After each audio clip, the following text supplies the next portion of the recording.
In 1859 Mississippi, a wealthy colonel believed his grand mansion would stand as a monument to his power. But on one fateful night, a woman named Hannah turned it into a blazing trap, burning him alive inside his own home. Mississippi, 1859.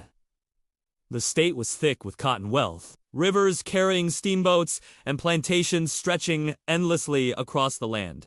To outsiders, it looked like prosperity, but underneath, it was built on human bondage.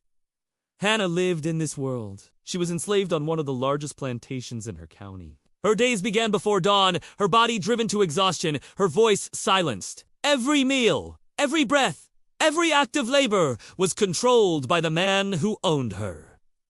The colonel. The colonel was not just wealthy, he was feared. His rank gave him status. His land gave him pride, and his cruelty gave him power. He believed he ruled over everything in his domain. The crops, the mansion, the enslaved men and women who toiled without end. He spoke of honor and Christian values, but behind closed doors, his punishments were merciless. Hannah bore the weight of his cruelty. She had scars from whippings, memories of hunger, and nights of terror. She had seen her people beaten, families separated, children sold away. Every injustice stacked upon her like logs waiting for fire.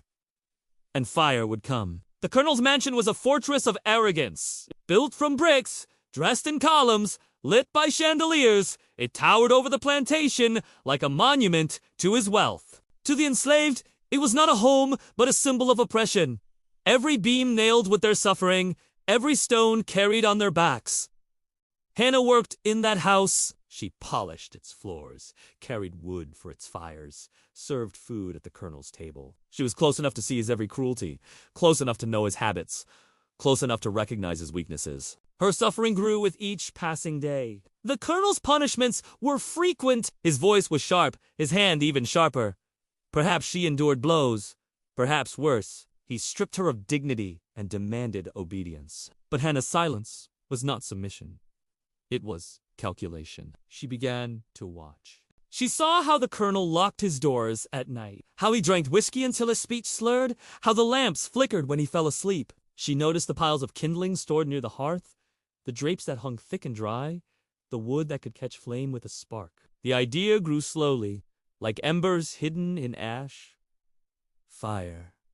Fire was the answer. Fire could consume what the whip could not break. As the months passed, her anger became resolve. She would not die in silence. She would not leave her vengeance for another life.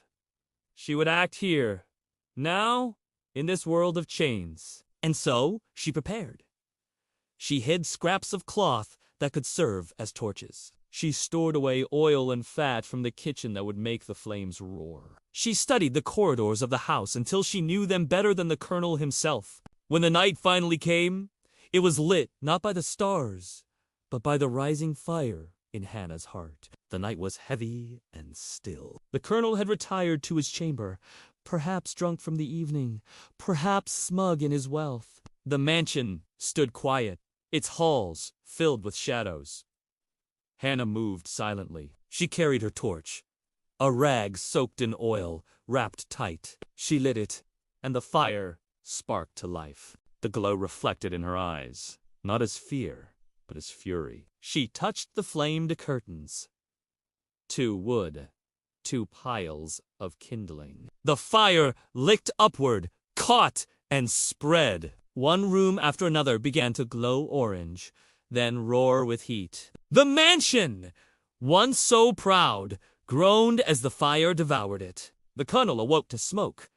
His shouts rang out, filled with panic. He stumbled through his chamber, searching for escape. But every door he opened led to walls of fire. The heat seared, the smoke choked, the flames closed in. He screamed for servants, for salvation, but none came. Hannah stood outside, watching the inferno consume him. Every crackle wood, every crash of glass, every scream was justice echoing through the night. Inside, the colonel clawed for breath. His mansion, his symbol of wealth and pride, had become his coffin. He pounded at windows, but the fire was faster.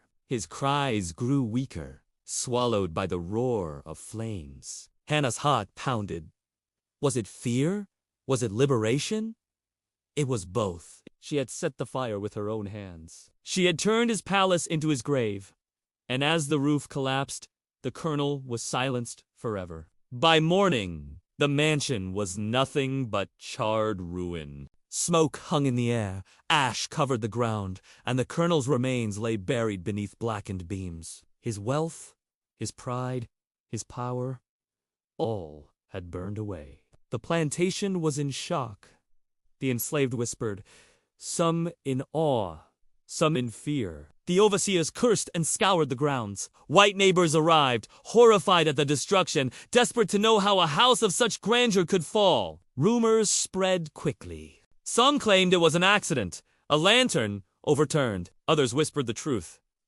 Hannah had set the blaze. What happened to her is lost in the gaps of history. Perhaps she was captured, punished, executed as an example. Perhaps she vanished into the night, carried by the smoke, slipping into the swamps or forests where others had run before her. But whether she survived or not, her act could not be erased. Among slaveholders, her name became a warning that even the most trusted house slave could strike. Among the enslaved, her story became legend. Around fires, in hushed tones, they spoke of Hannah, the woman who burned the colonel alive in his own mansion.